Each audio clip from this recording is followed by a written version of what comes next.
성경은 죄의 삭은 사망이라고 무섭게 선포합니다. 근데 그러면서도 또 한편으론 죄가 더한 곳에 은혜가 더욱 넘쳤나니라고 선포합니다. 얼핏 듣기엔 서로 모순되는 것 같지만 그렇지 않습니다. 상황이 다르기 때문입니다. 죄의 유혹 가운데 있는 사람에게는 죄의 결과가 사망이라고 무섭게 경고하면서 죄에 빠지지 않도록 해야 됩니다. 그러나 이미 죄에 넘어졌거나 또 자기 죄로 인해서 괴로워하고 있는 사람이라면 그렇게 말할 수 없습니다. 그때는 죄가 더한 곳에 은혜가 더욱 넘친다고 위로하면서 돌이키도록 격려해야 합니다. 아직 결혼하지 않은 사람에게는 꼭 믿는 사람과 결혼하라고 말해야 됩니다. 하지만 이미 믿지 않는 사람과 결혼한 경우라면 그건 그렇게 말할 수 없습니다. 그 상황에서 그렇게 말하는 건 그건 이혼하라는 말밖에 더 되겠습니까? 그때는 네가 가정의 선교사다, 너를 통해서 그 사람을 주님께로 인도하시려는 하나님의 뜻이다, 뭐 이런 식으로 격려해야 되지 않겠습니까? 만약 상황을 무시하고 언제나 똑같이 말해야 된다고 주장한다면 그건 일관성이 있는 게 아니고 생각이 짧은 것입니다. 오늘 본문 3절은 바울이 디모데로 하여금 할례를 받도록 했음을 증언하고 있는데, 이 모습은 지금까지 바울이 지녀온 태도를 아는 사람들에게는 사뭇 충격적입니다. 바울은 할례란 구원과 아무 상관이 없는 육체의 표식에 불과하다는 것을 갈라디아서를 통해서 그토록 강하게 주장했습니다. 오늘 본문 바로 앞장인 15장에 보면 예루살렘 회의가 기록되어 있는데, 예루살렘 회의에서 바울이 강하게 주장한 건 역시 이방 교인들에게 절대로 할례를 요구해서는 안 된다는 것이었습니다. 근데 그랬던 바울이 오늘 본문에선 디모데에게 할례를 받도록 만들었습니다. 그것도 누가 요청해서가 아니고 본인 스스로가 그렇게 하도록 했습니다. 그러니까 지금까지의 모습과는 사뭇 다른 모습이에요. 아니 마치 자기 모순에 빠진 듯한 모습입니다. 왜 그랬을까요? 상황이 다르기 때문입니다. 바울이 할례를 반대했을 땐 할례를 구원의 조건으로 내세우는 것을 반대한 것이었습니다. 할례와 구원은 뭐 아무 관련이 없지 않습니까? 그런데도 할례를 구원의 조건으로 주장한다면 그건 뭐 당연히 반대해야 되겠죠. 근데 본문의 상황은 전혀 다릅니다. 할례가 구원의 조건은 아닐지라도 유대인의 입장에선 이 수천 년을 이어 내려온 민족의 자부심이기 때문에 당연히 할례 받지 않는 디모데와의 접촉을 꺼릴 수밖에 없습니다. 다시 말하면 유대인을 향한 사역이 가로막힐 수밖에 없다는 말입니다. 소비자가 가게 주인을 싫어하는데 장사가 잘 될 리 없지요. 마찬가지로 사람들이 복음을 전하는 사람과 접촉하기를 꺼리는데 복음이 열매를 맺을 리 없습니다. 그러하기에 유대 문화를 존중해 주는 차원에서 할례를 받게 한 것입니다. 할례를 구원의 조건으로 여기는 거야 뭐 당연히 복음을 가로막는 이단 사상이지만 문화적 전통으로 받겠다는 것은 아무 상관이 없는 거 아니겠습니까? 예를 들면 이런 식이죠. 한국말 못하면 절대 구원받지 못한다라고 주장하고 그걸 믿기에 한국말을 배우고 있다면 그건 이단 사상이죠. 그런데 만약에 한국을 너무 좋아해서 한국 사람과 친해지기 위해서 한국말을 열심히 배우고 있다, 그럼 무슨 문제가 되겠어요? 아무 상관없는 거 아니겠습니까? 그러한 식입니다. 여러분, 이처럼 똑같은 일이라도, 똑같은 할례 받는 일이라도 때와 상황에 따라서 의미가 전혀 달라질 수 있습니다. 어떤 경우에는 그게 이단 사상이 될 수도 있고, 또 어떤 경우에는 오히려 복음 전파를 열게 만드는 바람직한 일이 될 수도 있습니다. 매사가 그렇습니다. 매사가 상황에 따라 달라질 수 있어요. 그렇다면 매사에 무조건적으로 이건 이거고 저건 저거다 못 박는 대신 때와 상황을 분별하며 판단하는 것이 지혜로운 일 아니겠습니까? 저희 교회는 코로나 이전엔 절대 온라인 방송을 하지 않았습니다. 예배가 다 끝난 이후에 설교 방송을 홈페이지에 걸어놓는 경우는 있었어도 예배를 실시간으로 온라인 방송하지는 않았어요. 제가 절대 그렇게 하지 못하도록 막았습니다. 그 이유는 예배란 현장에서 직접 드리는 것이지 무슨 집에서 TV 보듯이 그렇게 참여하는 것은 아니기 때문입니다. 그런데 지금은 또 교회가 모든 예배와 기도회를 온라인으로만 드리고 있습니다. 왜 그런지는 다 아실 겁니다. 그것이 더 바람직한 상황이 되었기 때문입니다. 요즘 자동차에서 내리지도 않고 차 안에서 영화 볼 수 있는 그 야외 극장이 있지 않습니까? 저도 한 번도 가본 적은 없는데 그런 극장이 있다는 얘기는 들었어요. 근데 이게 진짜인지 거짓말인지 모르겠는데 미국 어느 교회는 예전부터 마치 그러한 야외 극장처럼 성도들이 차를 몰고 교회로 오면 뭐 차에서 내릴 필요도 없이 그냥 드라이브 스루 형식으로 차 안에서 예배 보고 갈 수 있도록 하기도 한다고 합니다. 이건 정말 편리함을 추구하다가 갈 때까지 간 거죠. 정말 넘지 말아야 될 선을 넘은 것이죠. 세상이 아무리 편해졌다고 해도 주일 예배까지 그렇게 하겠다는 건 그건 신앙 자체를 포기하는 일입니다. 자, 그런데 코로나19로 인해서 현장 예배를 드리지 못하는 지금 상황에서 그런 식으로 예배를 진행하겠다고 한다면 어떨까요? 물론 이 땅덩어리가 좁은 대한민국에서 그 정도로 주차장이 넓은 교회는 아마 없지 싶은데 만약 가능하다면 어떨까요? 평상시 때 같으면 그게 굉장히 심각한 문제가 되겠지만 지금 이 상황에서는 안전하게 현장 예배를 드릴 수 있는 나름의 방책이 될 수도 있을 겁니다. 그러니까 상황에 따라 달라질 수 있다는 말입니다. 물론 정상적인 신앙을 지니는 그리스도인이라면 현장 예배를 드리지 못하는 지금의 상황이 참 안타깝고 답답할 수밖에 없어요. 만약에 답답하지 않다면, 안타까움이 없다면 그거 정말 심각한 거죠. 그게 정말 이상한 거죠. 그러나 우리가 명심할 사실이 있습니다. 신앙생활엔 어떤 상황에서건 결코 변하지 않기에 절대 상황을 고려해서는 안 되는 일이 있고 또 때와 상황을 고려해야 되는 일이 있습니다. 예를 들어서 그리스도의 십자가 피 외에는 구원의 길이 없다. 이건 절대적입니다. 다른 신을 섬겨서는 안 된다. 절대적입니다. 그건 어떤 상황에서건 무조건적이기에 절대 상황을 고려해서는 안 됩니다. 상황과 타협해서는 안 됩니다. 그 자체가 신앙에 위배되는 일이에요. 그러면 현장 예배의 경우는 어떨까요? 현장 예배도 절대적이고 무조건적인가요? 어떤 상황에서건 무조건적인가요? 하나 예를 들어 보십시다. 뭐 굉장히 극단적인 예인데 설명을 위해서 이해를 돕기 위해서 이런 예를 듭니다. 만약 교회 옆에 큰 건물이 붕괴가 되어서 사람들이 지금 깔려 죽어가고 있는데 그들을 구해줄 수 있는 사람은 교회 안에 있는 사람들밖에 없다.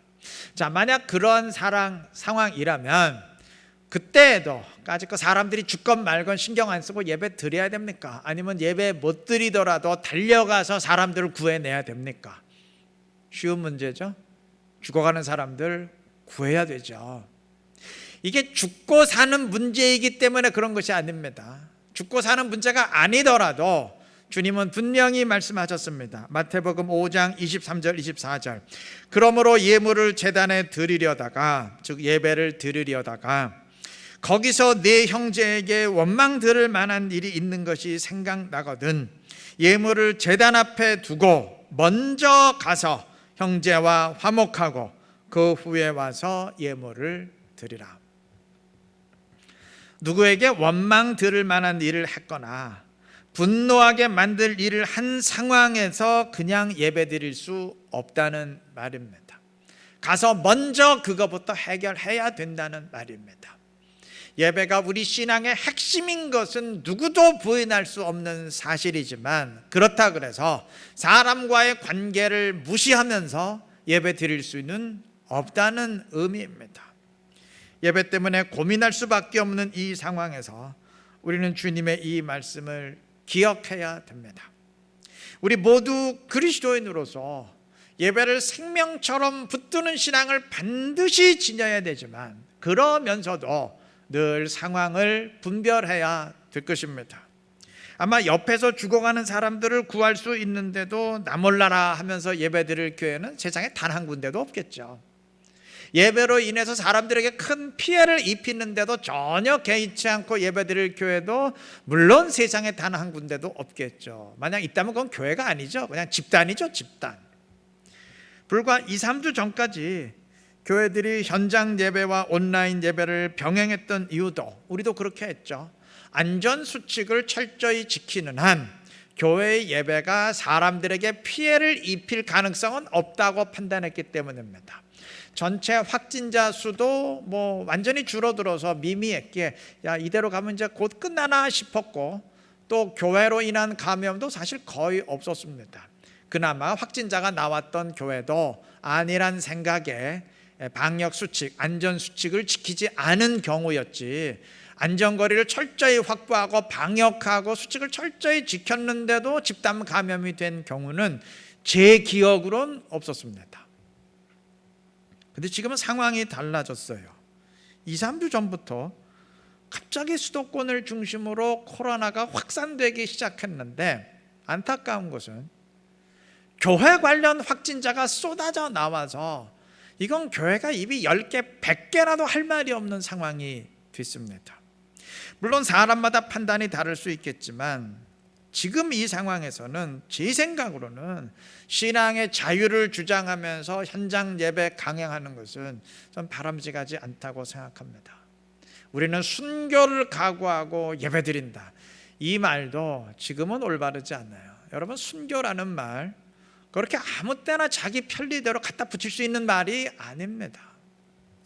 확진자 수가 늘어날수록 사회적 제약이 늘어날 수밖에 없고, 또 그러면 그럴수록 사람들의 발길이 뜸해지면서 폐업을 하거나 직장을 그만두어야 되는 사람들이 늘어날 수밖에 없어요. 이미 수많은 사람들이 그렇게 되었고, 폐업은 하지 않았다 할지라도 매출이 급감하다 보니까 빚을 내어서 계속 버텨가야 되는 사람들이 부지기수입니다. 그런데 교회 관련 확진자가 많이 나왔으니까 엄밀히 말하면 사람들을 그런 고통 가운데 몰아넣는데 교회도 한 몫을 한 것입니다.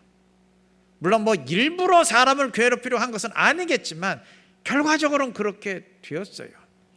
이렇게 원망받을 일이 벌어진 상황에서, 이렇게 비난을 받고 있는 이 상황에서 어떻게 우리가 신앙의 자유만 주장할 수 있겠어요? 이게 혼자만 고통당하는 것이라면, 걸려도 내가 걸리겠다는데, 죽어도 내가 죽겠다는데 왜 자꾸 교회 보고 이래라 저래라 간섭이냐, 자유를 주장할 수 있겠지만 이게 다른 사람들에게까지 피해를 입히는 일이고, 또 이미 막대한 피해를 입혔다면 이건 더 이상 자유의 영역이 될 수 없습니다. 여러분, 세상 그 어떤 자유도 함부로 남들에게 피해를 입힐 자유는 없습니다. 역사상 그런 자유는 없었습니다. 주님이 이웃을 사랑하라고 하셨지 언제 이웃에게 고통을 주라고 했습니까? 주님이 그리스도인을 세상의 빛과 소금이라고 했지 언제 세상에서 지탄받고 경멸받으라 했습니까? 우리가 세상과 구별된다는 것은, 세상과 다르다는 것은 세상보다 수준이 높기에 높아서 다르다는 뜻이지 세상의 수준도 안 된다, 그 얘기는 아니지 않겠습니까? 지금은 현장 예배를 당분간 자제하는 것이 맞다고 생각합니다. 이게 미안한 마음에서라도, 반성합니다, 죄송합니다 라는 차원에서라도 잠깐 멈추는 것이 맞다고 생각합니다. 물론 코로나19가 많이 수그러들어서 이거 안전수칙만 잘 지키면 사람들에게 피해를 입힐 일은 없겠다라는 판단이 서는 시점이 된다면 조만간 그렇게 될 것 같아요. 점점 확진자 수가 줄어들어서 이제 거의 100명대죠. 여기서 더 떨어지면 그 정도 되지 않을까 싶어요. 그렇게 되는 시점이 오면 조심스럽게 또 현장 예배와 온라인 예배를 병행하게 될 것이고, 또 완전히 종식된다면 그때부터는 안전수칙은 뭐고 고려할 필요 없이 자유스럽게 모이고 활동하게 되겠죠. 그러나 그 이전까지는 때와 상황을 분별하면서 조심스럽게 판단하고 접근하는 일이 필요하다고 생각합니다. 한 가지 또 우려되는 것이 있어요. 좀 경우는 다른데, 코로나19가 종식된 이후의 상황입니다. 제 생각엔 그때 가서도 난 이제 교회 안 나가고요, 집에서 온라인 예배 드릴 겁니다. 매주는 아니더라도 난 이번 주는 교회 안 나가고 집에서 온라인 예배 드립니다. 이럴 사람들 나올 것 같아서 제가 좀 걱정입니다. 기후에 불과했으면 좋은데 나올 것 같아요. 그거는 절대 안 되는 일입니다. 만약 그때 가서 언제는 교회 나오지 말고 집에서 온라인 예배 드리라고 그렇게 하더니 또 지금은 또 말이 바뀌어갖고 절대 집에 있으면 안 되고 교회 와서 예배 드려야 된다고 그러고, 왜 사람이 한 입으로 두 말 합니까? 뭐 이랬다 저랬다, 뭐 그때는 그때고 지금은 지금이라는 말인가요? 이런 소리가 들리게 된다면 맞습니다. 그때는 그때고 지금은 지금입니다. 특수한 상황일 때와 평상시 때는 그건 전혀 다른 겁니다. 그걸 분간하지 못하면 사람이 좀 생각이 짧은 거죠. 여러분, 이스라엘이 가나안에 들어갈 때는 이방인인 가나안 사람들과 교류하는 것이 범죄였어요. 그땐 그랬습니다. 그런데 만약 지금 이 시대에도 그때처럼 유대인이 아닌 다른 나라 사람들과는 절대 상종도 하지 마라, 그들은 절대 하나님 백성 아니다라고 주장한다면 그건 무조건 이단이죠. 그때는 그때고 지금은 지금이에요. 하나님이 왜 한 입으로 두 말 하십니까? 말씀하신다면 맞아요. 하나님이 한 입으로 두 말씀 하셨어요. 그때는 그때고 지금은 지금이에요. 때와 상황 분별해야 될 것입니다. 그리고 가장 중요한 거, 지금이 어떤 상황인지 분별해야 된다는 말은 온라인이냐 현장이냐 그것만 판단하면 된다는 말이 아닙니다. 현장 예배를 제대로 드릴 수 없는 지금 이 상황에서 내가 무엇을 해야 되는지도 판단해야 됩니다. 사실 그게 제일 중요한 겁니다. 현장에서 예배 드릴 때는 여하튼 교회로 나를 옮겨다만 놓으면 덩달아서라도 기본적인 것은 할 수 있었어요. 친구 따라 강남 간다고 그냥 같이 휩쓸려서라도 어떻게 신앙의 길을 걸어갈 수 있었어요. 남들 기도하니까 그 분위기 때문에라도 기도하고, 또 남들이 움직이니까 나도 따라서 움직이고, 그렇게 해서라도 최소한의 영적 양식은 취할 수 있었습니다. 달랑 그것뿐이었기 때문에 거의 영양실조에 걸린 사람도 있었겠지만 어쨌든 죽지는 않았습니다. 어쨌든 생존은 했습니다. 지금의 상황은 다릅니다. 지금은 그것마저도 취할 수 없는 상황입니다. 그러면 어떻게 해야 되겠습니까? 예전에는 혼자 서지 못하고 그저 교회라는 버팀목에 기대라도 있었는데 지금은 그 버팀목이 사라졌어요. 그럼 어떻게 해야 되겠습니까? 예전 신앙 그대로 있으면 쓰러지겠죠. 이제는 혼자 설 수 있는 믿음의 굳건함이 있어야 되겠죠. 예전은 기댈 수 있었으니까 기대만 있었으면 됐어요. 근데 이젠 기댈 데가 없잖아요. 그럼 어떻게 해야 되겠습니까? 이제는 혼자 서야죠. 그것이 지금 우리에게 필요한 일입니다. 내가 스스로 필요한 것들을 취해야 됩니다. 이제는 개인적으로 기도하고, 이제는 교회 흐름에 휩쓸려서 기도하는 게 아니고, 옆에서 멍석을 깔아주고 분위기 마련해 주었기 때문에 하는 게 아니고, 이제 내 스스로 기도하고 스스로 말씀을 순종하기 위해서 결단하고, 이젠 평상시보다 더 힘을 써야 됩니다. 단체 공급이 없다면 스스로라도 필요한 거 취해야 되지 않습니까? 단체 급식이 없어졌다면 이젠 스스로라도 필요한 거 찾아서 먹어야 되지 않습니까? 그래야 죽지 않고 살지 않겠습니까? 우리 모두 지금이 어떠한 때인지 상황을 잘 분별하시기 바랍니다. 지금은 방학 기간이 아니에요. 지금 평소보다 더 힘을 써야 되는 기간입니다. 왜 그런지는 생각해 보세요. 상식적으로라도 더 힘을 써야 되는 기간입니다. 이 시기에 지혜롭게 대처함으로써 그동안 몰랐던 기도의 문도 열어가시고, 그동안 미처 알지 못했던 하나님과의 개인적인 관계도 맺어가시면서 이 기간을 신앙이 몰락하는 기간으로 맞이하는 게 아니고, 오히려 이 기간을 통해서 주님과의 관계를 새롭게 하고 내 신앙을 새롭게 꽃피워갈 수 있는 지혜롭고 신실한 우리 이루는 게 모든 성도님들 되시기를 바랍니다. 본문 6절과 7절 말씀처럼 바울은 선교 사역을 위해서 아시아로 가려고 했지만 성령이 막으셨고, 대신 마게도냐 사람의 환상을 통해서 마게도냐의 빌립보로 인도하셨습니다. 그런데 시간상 다 읽지는 못했지만 그 뒤에 성경의 내용을 보면 바울은 빌립보에서 감옥에 갇히게 됩니다. 하나님이 그를 감옥으로 인도를 하셨어요. 이게 보통 사람 같으면 원망이 나올 만도 하죠. 아니 내가 그래서 아시아로 간다고 하지 않았습니까? 기껏 내가 가는 길을 막고 이곳으로 인도하셨는데 고작 나를 감옥에 집어넣으려고 좀 그렇게 특별하게 인도하신 겁니까? 뭐 원망이 나올 만도 하죠. 그러나 바울은 그렇지 않았어요. 그는 원망하는 대신 주어진 상황을 믿음으로 받아들이면서 오히려 하나님의 뜻을 구하고 찬양했습니다. 하나님은 급작스러운 지진을 통해서 감옥문을 여셨고 그 사건을 통해서 간수와 그 집의 모든 사람들을 구원하셨습니다. 즉 감옥은 빌립보 선교를 위한 하나님의 의도적인 계획이었습니다. 여러분, 하나님의 뜻은 계획한 대로 이루어졌어요. 그런데 만약 이런 가정을 해보십시다. 만약 감옥에 갇히는 이 고난 가운데 바울이 믿음으로 반응하지 않고 원망과 불평으로 반응했더라면 어떻게 되었을까요? 그래도 하나님의 뜻이 이루어졌을까요? 아니죠. 하나님의 뜻이 가로막혔을 겁니다. 우리 모두 고난을 대할 때 바울과 같은 믿음의 자세가 필요합니다. 물론 우리에게 다가오는 모든 고난이나 힘든 일이 전부 하나님이 의도적으로 주시는 고난이다 이런 말은 아니에요. 따져보건대 냉정히 생각하면 하나님이 주시는 고난보다는 아마 자연 발생적인 고난이 훨씬 더 많을 겁니다. 그런데 명심할 것은 어떤 고난이든 그 고난을 대하는 원리는 같습니다. 이게 하나님이 주시는 고난이든 아니면 자연적인 고난이든 그 고난을 우리가 어떻게 대해야 되느냐, 그 원리는 정확하게 같습니다. 일부러 고난을 자초할 필요야 물론 없겠지만 고난을 만나게 된다면 낙담하고 무너지는 대신 그 고난을 통해서 더 좋은 결과를 얻도록 하는 것이 지혜입니다.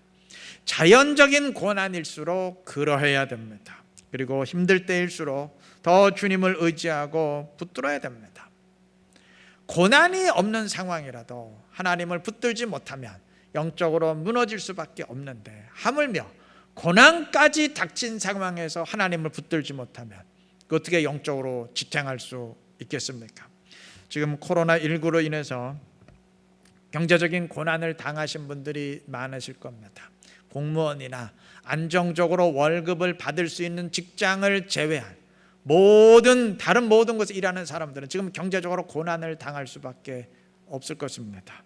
또 물리적 고난은 없다 할지라도 제대로 모이지 못하는 지금 이 기간은 우리 모두에게 영적인 시련의 기간, 영적인 고난의 기간이 될 수밖에 없습니다. 저는 이 기간이 우리 각자의 민낯을 드러내는 기간이라 생각합니다. 제가 30대 초반에 이제 목사 안수를 받은 뒤 바로 영국으로 떠났는데 그때부터 이전까지와는 전혀 다른 신앙생활이 저에게 시작이 됐습니다. 그 이전까지는 교회의 교역자로서 전도사, 강도사, 목사로서 교회가 정해준 일, 제도에 규정된 일, 나에게 맡겨진 일들을 했습니다. 어차피 나에게 맡겨진 일이었고 내가 해야만 되는 일이었기 때문에 내가 정말 이것을 원해서 하는 것인지 아니면 어떤 규정과 제도에 의해서 하는 것인지, 다시 말하면 내가 정말 기도하고 싶어서 그렇게 새벽마다 기도하는 것인지 아니면 당연히 교역자로서 해야 되는 것이게 하는 것인지, 내가 정말 복음에 대한 열정이 있기에 전도하고 사람들을 교회로 인도하려는 것인지 아니면 나에게 맡겨진 일이었기 때문에 의무적으로 하고 있는 것인지 확인할 필요도 없었고 확인할 이유도 없었어요. 그냥 했습니다. 그런데 교회를 떠나서 다른 나라로 들어가는 순간 이야기는 완전히 달라졌어요. 이제 더 이상 내가 속한 교회는 없었습니다. 나에게 맡겨진 일도 없었고 내가 규정과 의무에 따라 해야 되는 일도 없었고 내가 목사라는 사실을 아는 사람도 없고 나를 지켜볼 주변 사람도 아무도 없었습니다. 모든 게 다 내 마음이었어요. 그때 나의 모습, 아무도 지켜보는 사람이 없을 때의 나의 모습, 모든 것을 내 마음대로 할 수 있을 때의 나의 모습, 그 모습이 저의 진짜 모습이었어요. 저는 그때 그렇게 생각했습니다. 이게 너의 진짜 모습이다. 지금 성도님들의 상황이 그러합니다. 모이지 못하고 있는 지금 여러분을 지켜볼 사람은 없습니다. 여러분을 간섭할 사람도 없습니다. 교회 나오라고 말할 사람도 없습니다. 오히려 나오지 말라고 얘기할 사람만 있습니다. 지금 이 순간의 여러분의 모습이 진짜 여러분의 모습입니다. 저는 지금 방학이고요. 지금 이 상황이 이러니까 지금 방학 중이고요. 다시 모이게 되면 코로나 끝나면 다시 열심히 할 겁니다. 아니요. 지금 이 순간의 모습이 나의 진짜 모습입니다. 확인해 보시기를 바랍니다. 영적 위기감을 느끼면서 어떻게 하든지 주님을 붙들려 하는지, 내가 예배를 통해서 얻지 못하니까 다른 영적인 그 배고픔에 다른 수단을 통해서라도 정말 미치도록 주님을 갈구하고 있는지, 아니면 나의 영적 상태에 대해서 아무 생각이 없는지, 혹 심지어 이거 뭐 합법적으로 교회 안 나가도 되니까 정말 잘 됐다, 뭐 이렇게까지 하고 있는 것은 아닌지 한번 냉정히 자신을 돌아보시기를 바랍니다. 아마 본인의 모습에 스스로 놀라시는 분들도 있을 겁니다. 좋은 의미에서 놀라시는 분도 있을 거예요. 나는 신앙이 없는 줄 알았는데, 내가 완전히 나이롱 신앙인 줄 알았는데 이게 아니었네. 내가 좀 교회 못 나가다 보니까 내가 영적 갈부함을 느끼고, 내가 정말 내 마음속에 정말 주님을 뜨겁게 사랑하는 마음이 있었네. 이렇게 놀라시는 분도 있을 것이고, 반대로 내가 나름대로 신앙이 있는 줄 알았는데 그게 아니었구나, 그저 교회와 제도에 얹혀만 있었던 신앙이구나 깨닫는 사람도 있을 겁니다. 여러분, 교회에 기대만 있었던 신앙, 교회에 얹혀만 있었던 신앙은요, 교회라는 버팀목이 사라지는 순간 쓰러질 수밖에 없어요. 혹시 그런 것은 아닌지 따져보시기를 바랍니다. 아무도 보는 사람은 없을지라도 하나님은 나를 지켜보고 계십니다. 아마 사람을 의식하던 신앙, 사람에 의한 신앙이 전부였던 사람은, 사람에 의해서 격려받는 게 전부였던 신앙은,